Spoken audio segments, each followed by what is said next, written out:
Hola, muy buenas tardes con todos. Muchísimas gracias por estar aquí con nosotros en este webinar con Georgetown University Law Center. El día de hoy estamos con Karen Boland. Ella trabaja para la institución Georgetown University, específicamente con los programas de leyes, y estaremos conversando un poquito el día de hoy de cómo estudiar leyes en los Estados Unidos y también las estrategias de hacer un buen networking. Como ustedes saben, tener buenas conexiones te puede abrir muchísimas puertas. Entonces, muchas gracias a Karen por tenernos aquí. Y una última cosa, no olviden que con Georgetown University Law Center tenemos un convenio con beneficiarios de Colfuturo del 33% de descuento en la matrícula. Karen va a hablar un poquito más de eso, pero mientras tanto, ella ya empezará la presentación. Por favor, cualquier pregunta que tengan, pueden ir escribiéndolas en el chat y yo al final estaré contestando con Karen las preguntas. Thank you so much for being here today, Karen. Please take it away. We are all yours. Thank you so much, Bianca, and welcome everyone to this webinar. I'm very excited because this is the first webinar that I am doing as part of the fall 2023 admissions cycle at Georgetown Law. So I work in the admissions office. I oversee admissions to all of our graduate programs for lawyers.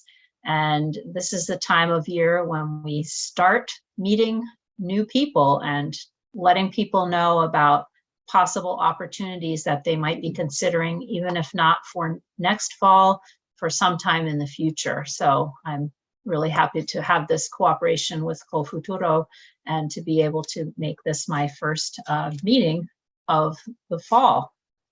I also would like to introduce Edwin Cortez, who just joined.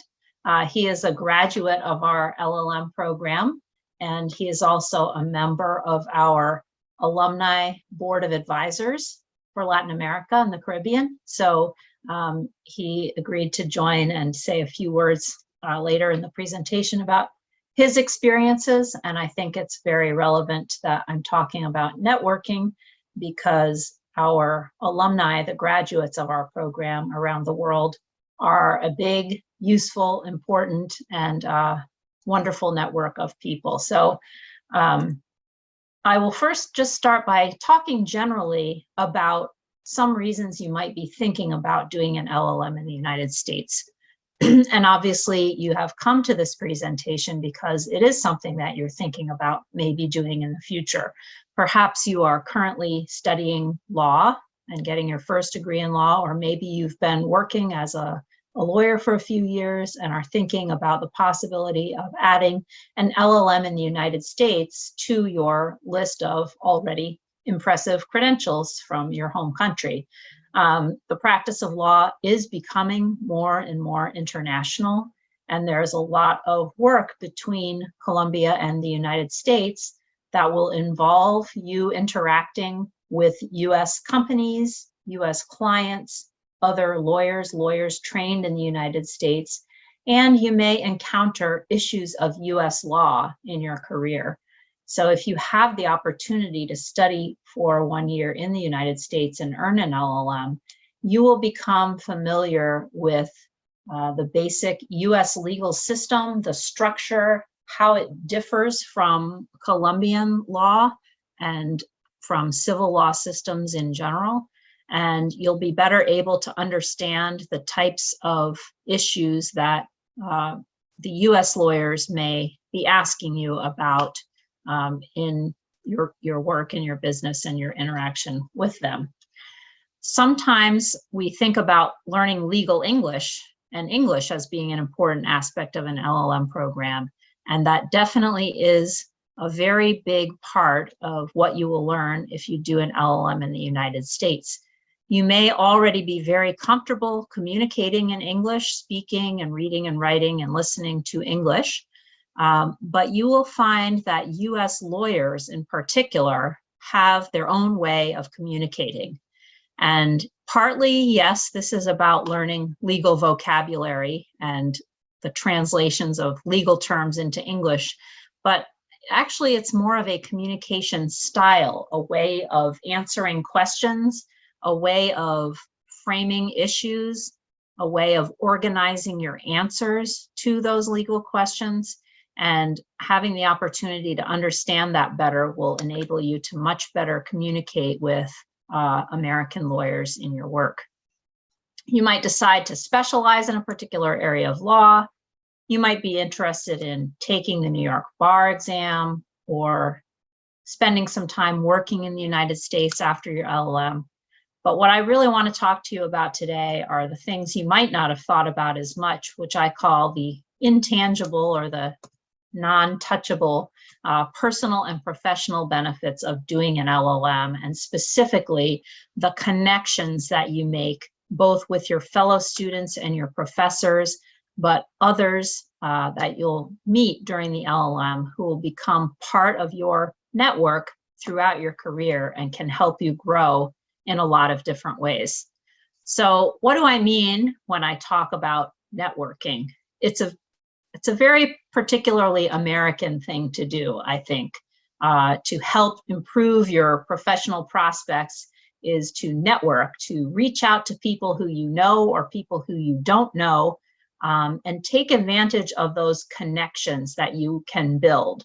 So maybe you know somebody who knows somebody who knows somebody, and you can talk to that fourth person down the chain because they have an interest or an opportunity that's something you want to know more about. You can take advantage of people who are your peers, of people who are more experienced than you, and you can share your experience with others as well. So networking is really about connecting with people in different ways, like we're doing here electronically.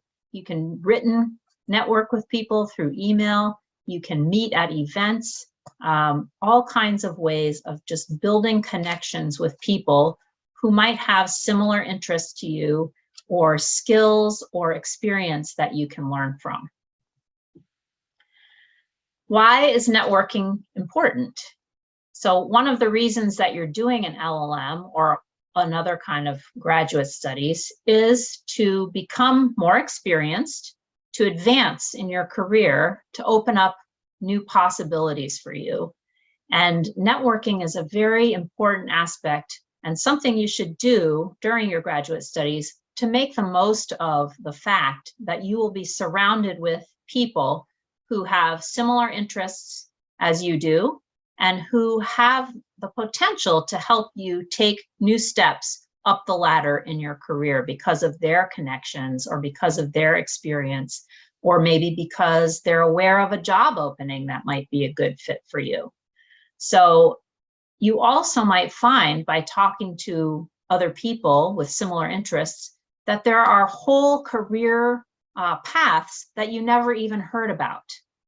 Types of jobs that don't show up on a list of potential opportunities for lawyers. Certain kinds of employers, places that you didn't even know needed legal advisors, or totally different ways of employing your skills that you've never heard of before.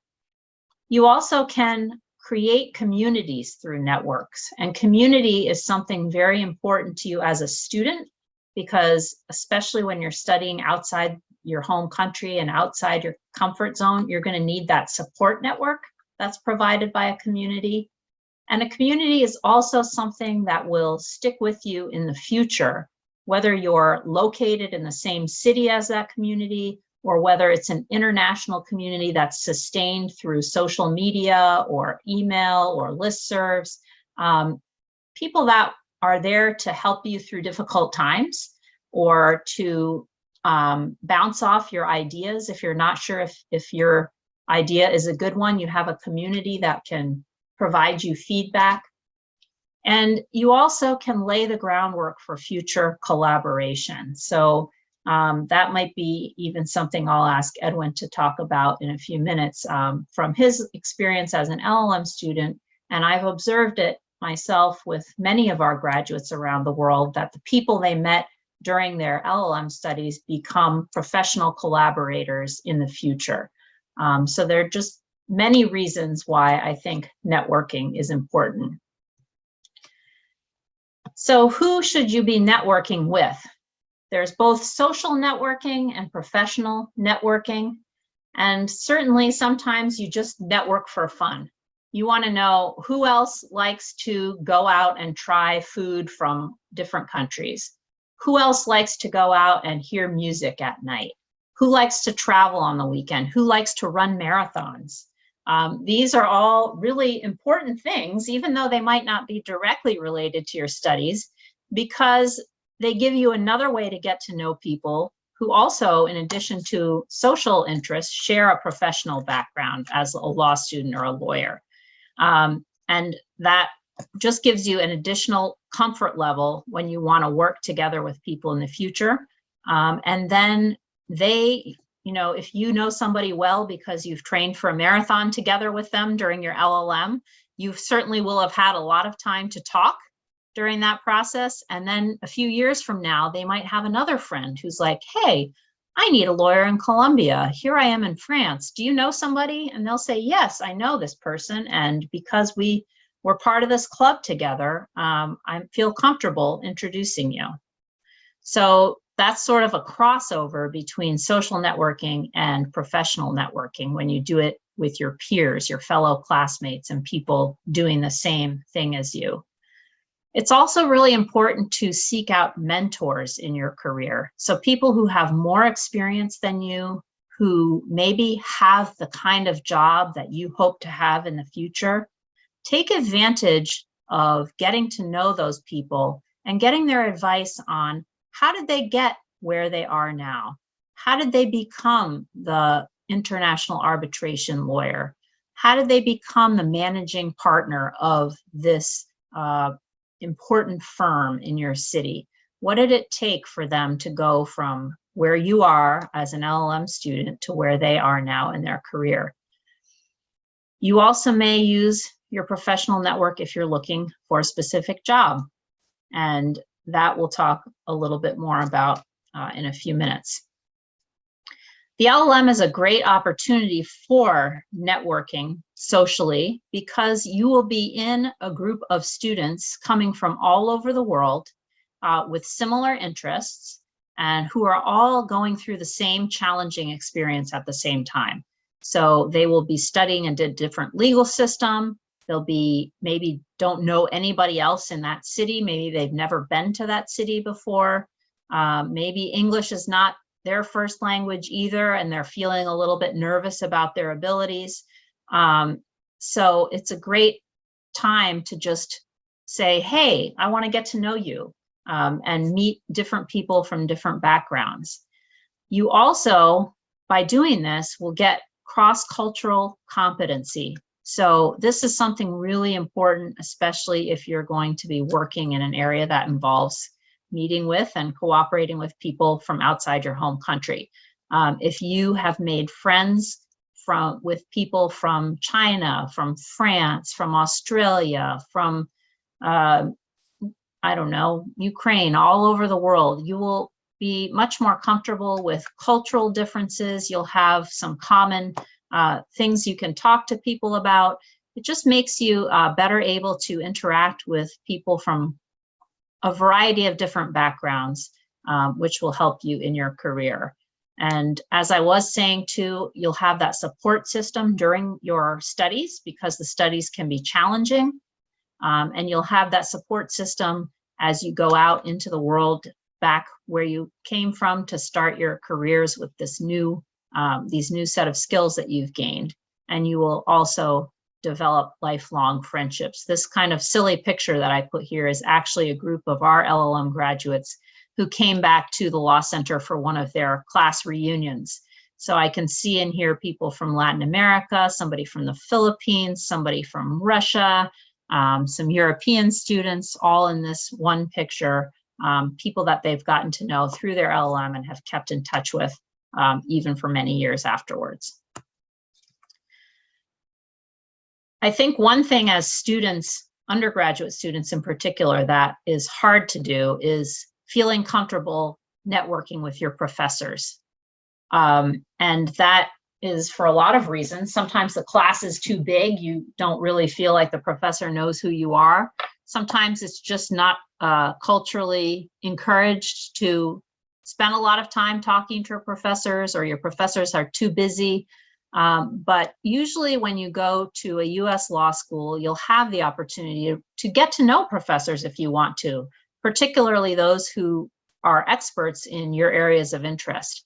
And I can say that at Georgetown, we have two main kinds of professors, full-time professors and adjunct professors who teach part-time in addition to their full-time practice of law.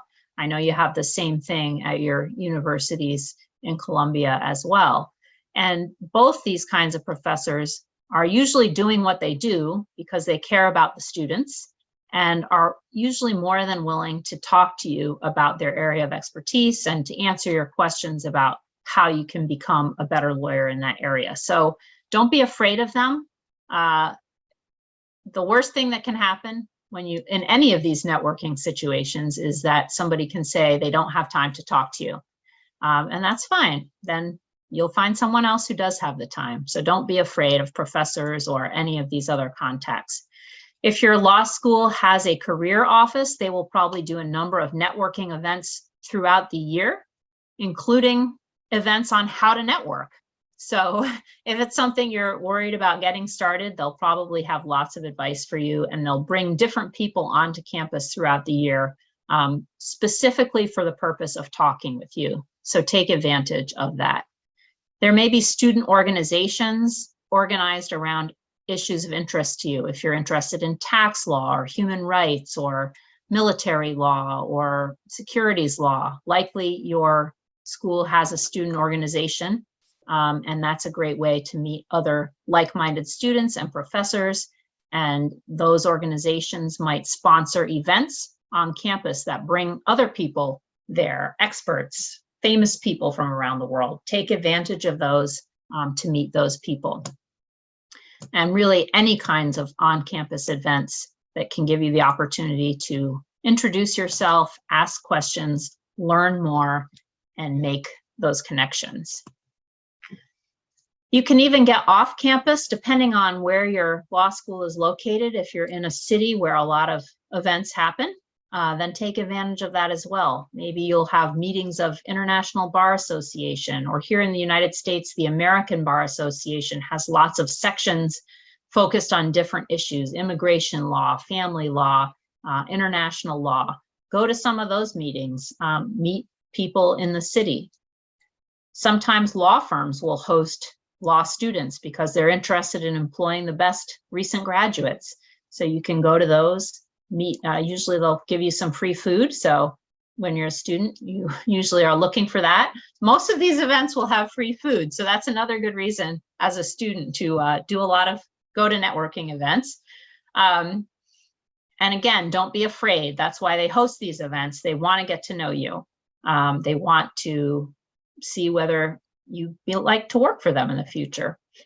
Externships, if your law school provides the opportunity to work at some sort of employer while you're doing your LLM, that's a great way to build your network and to really demonstrate your skills to a potential employer or to someone who knows a potential employer for you. So taking advantage of proving yourself and then networking with the people you meet there and their extended network.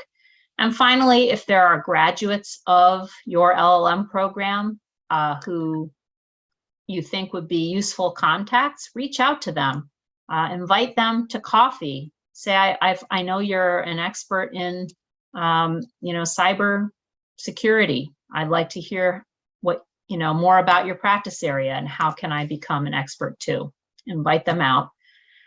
And how do you do it? Just by being brave.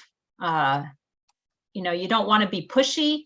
You don't want to annoy people by asking too many times, but I would really say don't worry. Most people enjoy meeting new people and talking about their interests and their experiences. So just be polite, be concise, explain what you're looking to get out of that networking interaction. And if the person says no, then fine, move on to someone else. But do take advantage of informal opportunities that come your way. Edwin, I don't know if you're available to jump on and maybe just say a few words about your LLM experiences and any networking that you did at the time or wished you had done, or people you're still in contact with today. Okay, Karen. I cannot have my video because it's blocked. And Bianca, I don't know if you want to allow me to. Give me 1 second. Give me 1 second.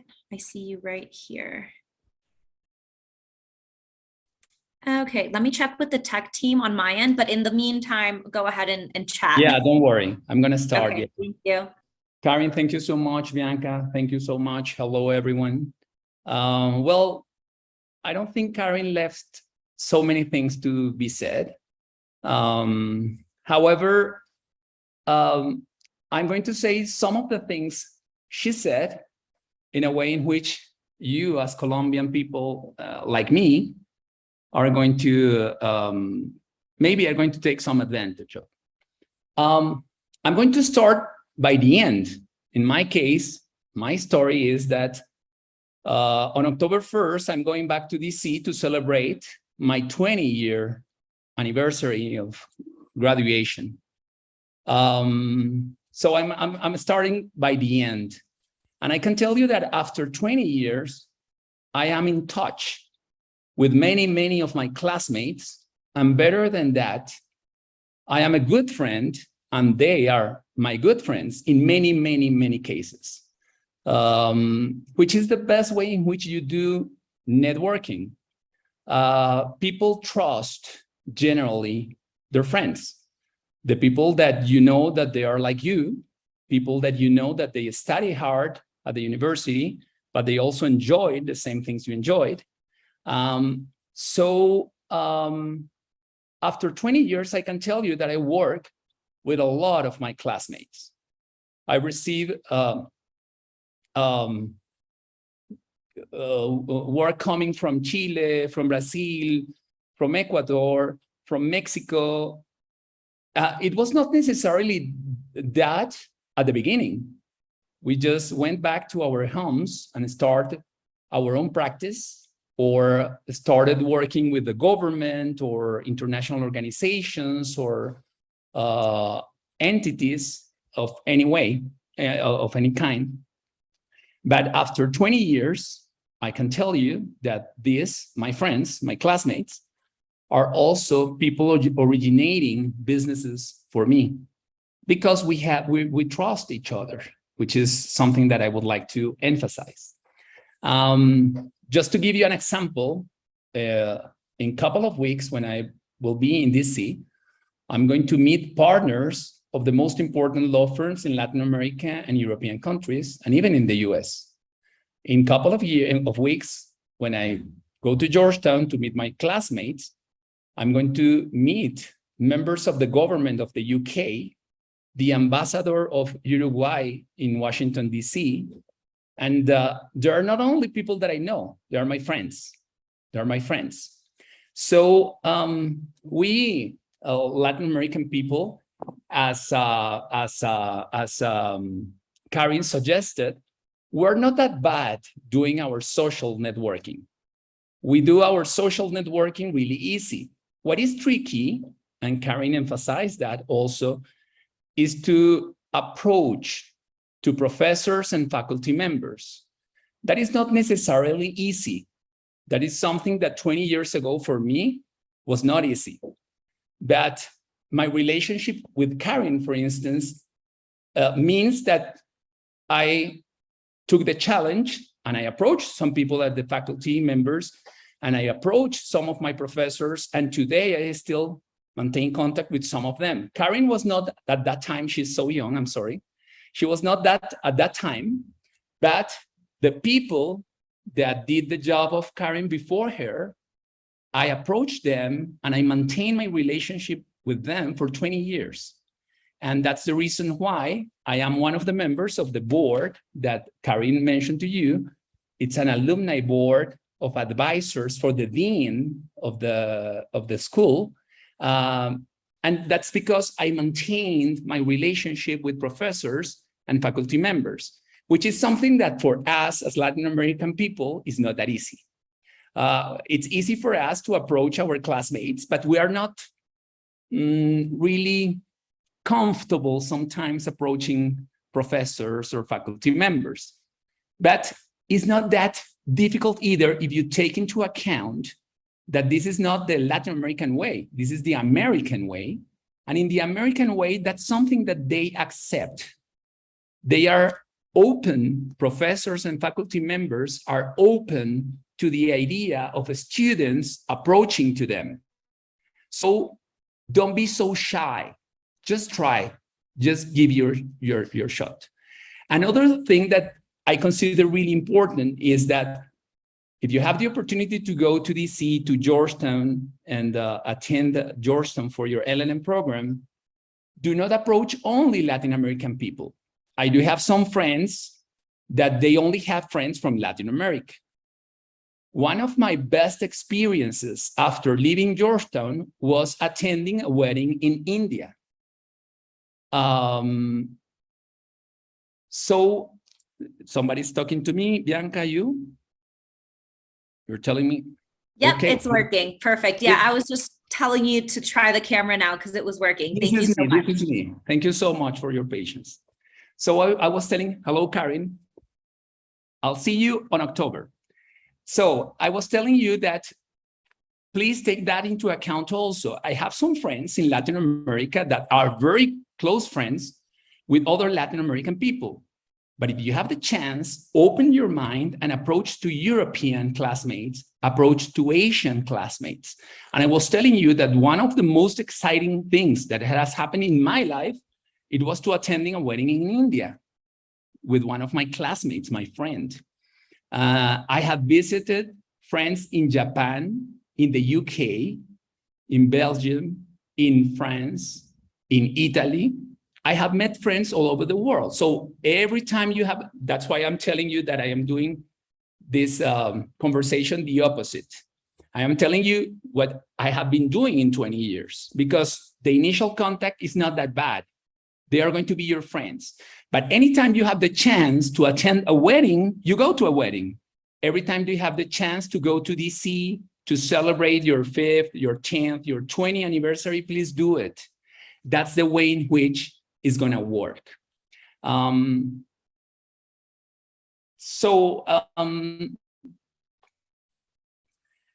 was telling you, and another thing that it's amazing, but it works, is that not all of you going from Colombia are going to do the same thing when you come back. You're going to have people working in law firms, people working with the government, people working with the judges, and that's a networking that also is interesting. My friends from Colombia attending the LLM program the same year I did are not working in law firms. Many of them are working for universities or are working for the country in the government. So even in that case, people going from attending from Colombia is going to be an opportunity for you to extend your networking. So take advantage of that also. Let me tell, because I made some notes. And if you have the opportunity to go to Georgetown, this is not the most important thing about this conversation. This conversation is especially about networking. Please enjoy the city. Please enjoy the city. Washington is one of the most exciting cities in the world. It's one of the most exciting cities in the United States. It's a city full of opportunities for you to practice your sport, to go to parties, to enjoy museums, to have a cultural life. Please enjoy the city. So if you have the opportunity to go to Georgetown, enjoy that museums are for free. You don't have to pay to go to the museums. Enjoy the National Mall, enjoy the landmarks, and enjoy the city. If you have the opportunity to go to Georgetown, Washington, DC is going to be waiting for you, and it's an amazing city that you can enjoy a lot.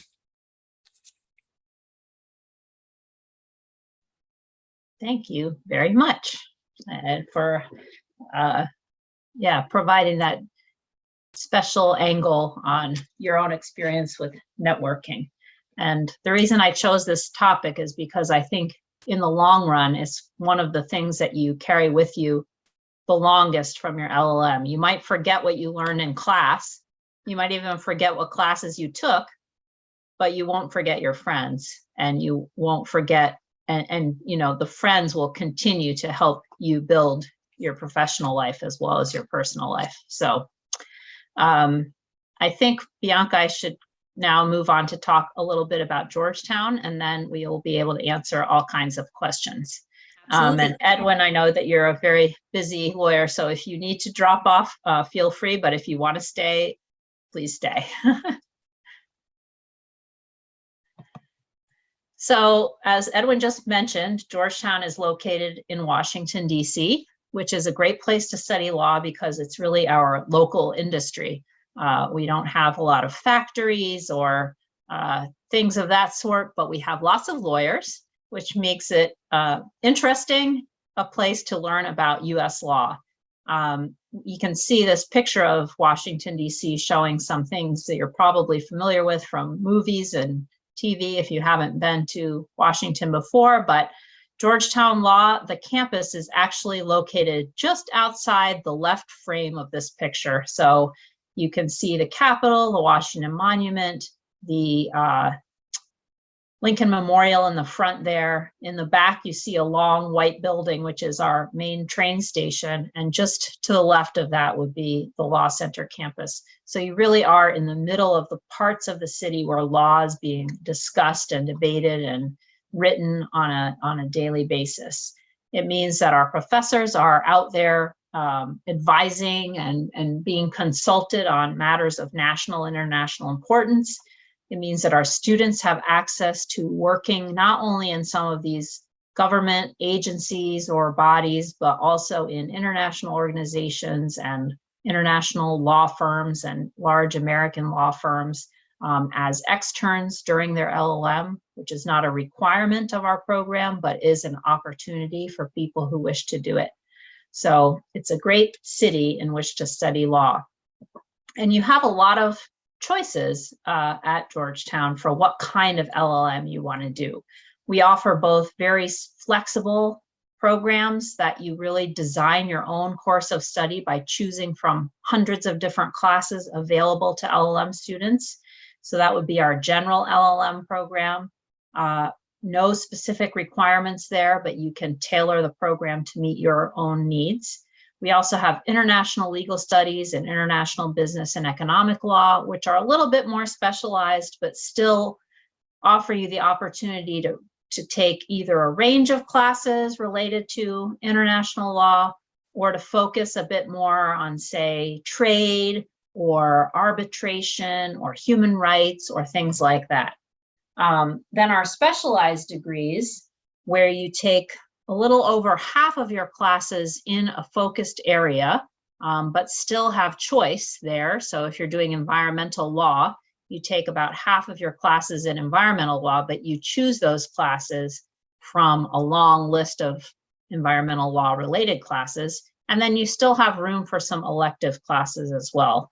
So our specialized programs include environmental law, national and global health law, national security law, tax law, and technology law and policy is our newest LLM degree.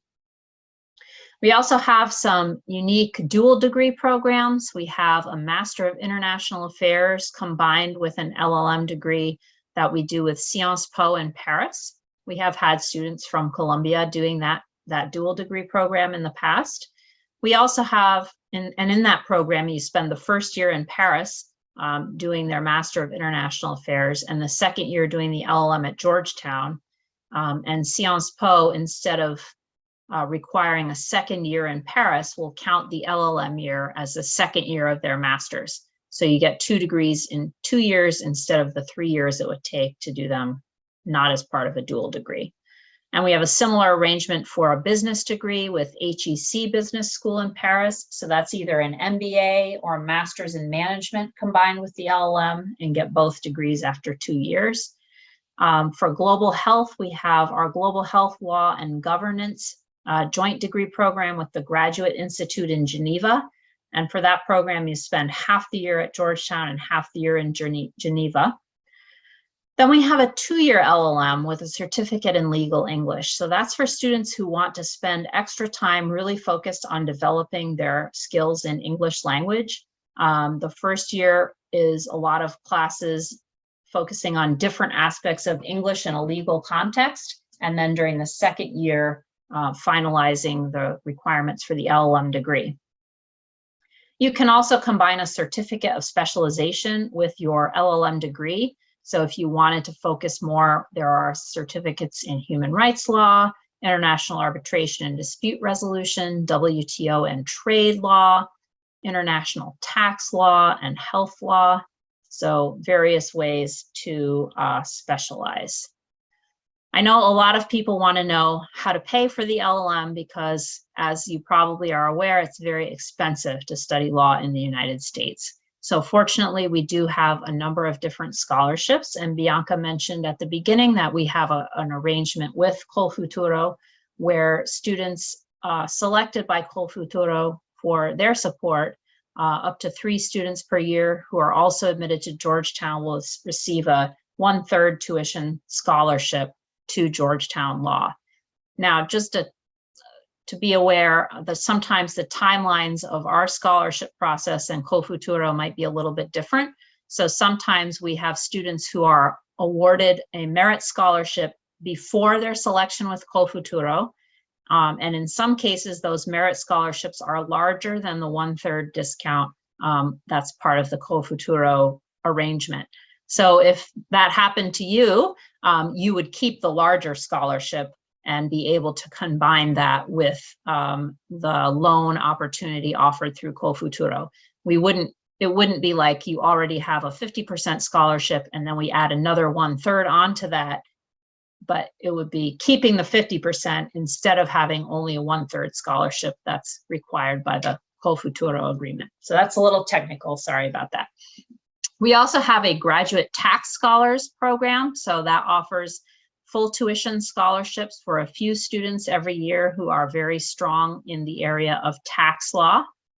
For our international arbitration scholars, that also, we've had a student from Colombia who participated in that a few years ago, and that offers at least a half tuition scholarship, sometimes more, for a few students who are very experienced already in international arbitration. And then we offer specific scholarships in environmental law, global health law, but the most common are just our general merit-based scholarships. So all of our admitted students are considered, international students are considered for these scholarships, which range in amount from $25,000 up to a little bit more than half tuition. So those are based on the strength of a student's application and their background, both academic and professional, and you don't need to do anything extra to apply for those. Before I kind of come to the end, I will run very quickly through sort of the general admissions process, because I think people have probably got questions about that. So at Georgetown, we have a rolling admissions process. It opens up, our application will open on October 1st, or the closest weekday after that, business day. And it remains open through the spring until we have filled our class. So we will start receiving applications in October and reviewing them as soon as they're complete, and making offers of admission over the course of several months until the class is full. Some schools may have a more hard deadline where you must apply by a certain date or you will have missed your opportunity for that year. So if you are applying to multiple schools, just make sure you understand which ones have rolling admissions and which ones have a hard deadline. Most LLM schools have the same general admissions requirements and work through an organization called Lsac. There's more information about this on our website, and I can provide my contact information if you have more questions. But LSAC allows you to create an account and then send all of your application materials one time to LSAC, and they will then distribute them to other schools where you're applying. So you don't have to collect multiple original copies of your transcripts, multiple translations, blah, blah, blah. That can take a long time and be kind of hard. So the idea of LSAC's service, which you do have to pay for, is to ultimately make the admissions process more efficient for you. And the application materials usually require an application form, an application fee, a copy of your resume, a personal statement explaining, like an essay that explains why you're interested in doing the LLM program or whatever other question that school wants you to answer, some letters of recommendation. Different schools may request different numbers of letters of recommendation, and some may want both an academic and a professional reference. At Georgetown, we require 2 letters. We don't specify if they have to be academic or professional, but we just suggest that you choose someone who's pretty familiar with your work, either your academic or working in an office environment, and who can talk about your skills and your abilities relevant to the LLM. We also require an English test, either the TOEFL or the IELTS. And we require either 100 points on the TOEFL or 7.5 on the IELTS. If you have questions about how to take those, I'm sure that Education USA can advise you on English tests. And I think that is most of it. So resume, transcripts, TOEFL score, letters of recommendation, personal statement, application form. And most schools' requirements are going to be basically the same as that. We will review at Georgetown, once your application is complete, we will review it. We aren't able to review it until we have all of those necessary pieces of information. And along the networking theme, I'll just wrap it up by saying that one of the great things that I really like about working at Georgetown in particular is that it is a larger law school, but still smaller than most people are used to as at their undergraduate institution. So we have about 500 LLM students every year. About 350 of those are international or a little bit less, and about 120 or 150 of those are US educated. So it's a great group of people to start networking with. Usually we have students from 65 to 70 countries around the world, and you'll take classes together with American law students from around the United States. And we have over 40,000 graduates around the world who become your sort of instant network if you're motivated to take advantage of that. And we have the Alumni Boards that we mentioned, the Latin American and Caribbean Law Alumni Board, Asian, European, and most recent, which is not in here, is our Middle East and North African Board. So it just shows our global reach that students can take advantage of. So I will stop there and open it up for questions. My email is also here for future reference. Great. Thank you so much, Karen. We do have a couple of questions. Let's start off with internship requirements. Someone is asking if internships are required, mandatory for LLMs, or if it depends on certain LLMs. So I don't know of anywhere internships are required. There can be some visa restrictions on being able to do certain kinds of internships, but some offer the opportunity to do externships. And the difference between an internship and an externship is basically an externship, you earn class credit for it. So it counts as one of your classes. And not all LLM programs offer those as a possibility. We do at Georgetown. They're not required. They are optional, and many students choose to do them just to have the experience of a work experience in Washington. Okay, great. Thank you so much. And then we have another question about the general merit-based scholarship application. So are they separate applications, or is it just one application to the program, and then admissions decide if they get the scholarship. The second thing that you said. So there's no Okay. separate application for the general merit scholarships. For the tax scholars, the arbitration scholars, and some of the subject matter ones, there is a separate essay requirement that's noted in our application instructions. But for the general merit-based scholarships, everybody is just considered on the basis of their regular admissions application.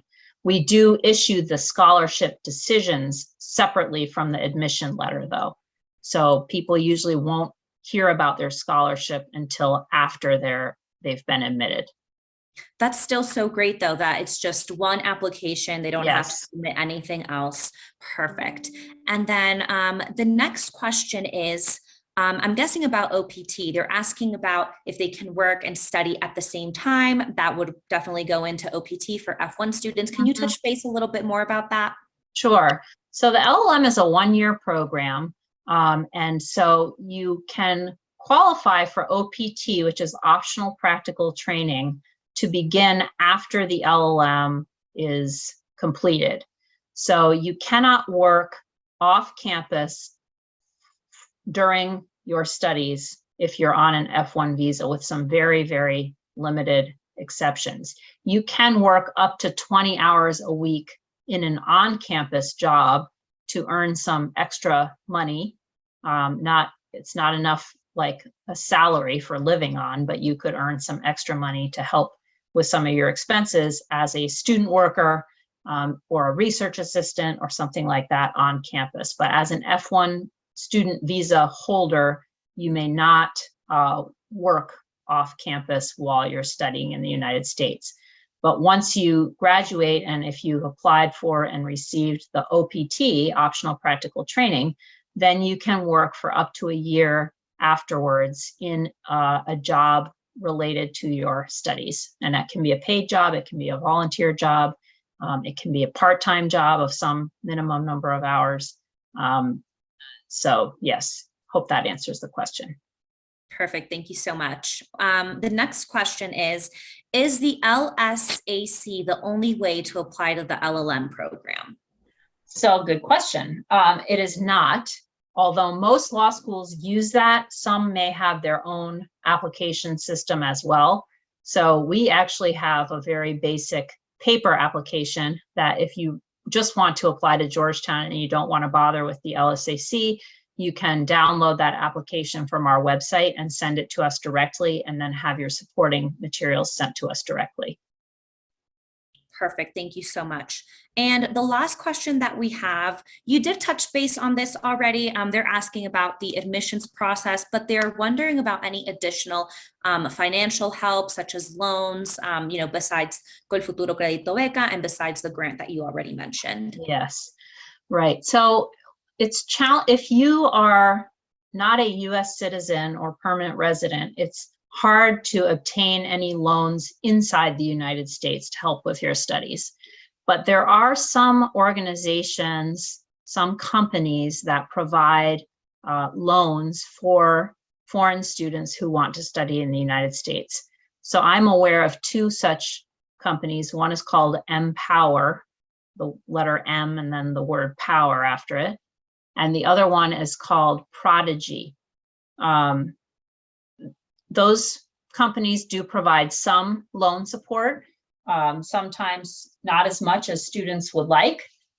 They do operate, in the market, and so they assess students' ability to pay. They take into consideration things like the inflation that we've all been dealing with recently. So I know this year some students weren't able to get as much as they had hoped from those organizations, but they are available. Then let's see, those are the main things I am aware of. If you happen to be a permanent resident or citizen of the US, or you have somebody who is willing to be a co-signer for you, then sometimes you can apply for loans through US banks as well. And then Bianca, I always do refer people to the Education USA office as well, because I think you would usually have all the information that I would have and more about ways that students can finance their studies in the U.S. Absolutely, Karen. So for everyone that is in this webinar, we are partnered with Education USA. So any questions about applying to universities, what is an F1 visa, how can I finance my studies, you can get in touch with us. You can actually get in touch with us through Colfuturo as well. We have an Education USA advisor based there. Thank you so much, Karen. That was our last question. This was absolutely wonderful. Chicos, a todos los que se pusieron conectados hoy en el webinar, muchísimas gracias por su atención, por sus preguntas. Como pueden ver, Karen dejó su correo electrónico en este último slide. Asegúrense de copiarlo por si tienen alguna pregunta. Con gusto ella les puede ayudar, especialmente si se trata de admisiones y del proceso. Ahí lo pueden ver, es cmb26@georgetown.edu. Edwin, también muchísimas gracias por contarnos de tu experiencia. En verdad es información muy, muy valiosa. Y bueno, a todos muchas gracias. Por favor, no olviden que tenemos varios webinars de este mes. Los invito a que los vean en el calendario de eventos de colfuturo.org y se registren. Thank you so much, Karen and Edwin. Hope to see you guys again soon. Thank you, Karen. Thank you, Bianca. Thank you all. so much. Thank Bye, you. everyone. Bye. Bye-bye.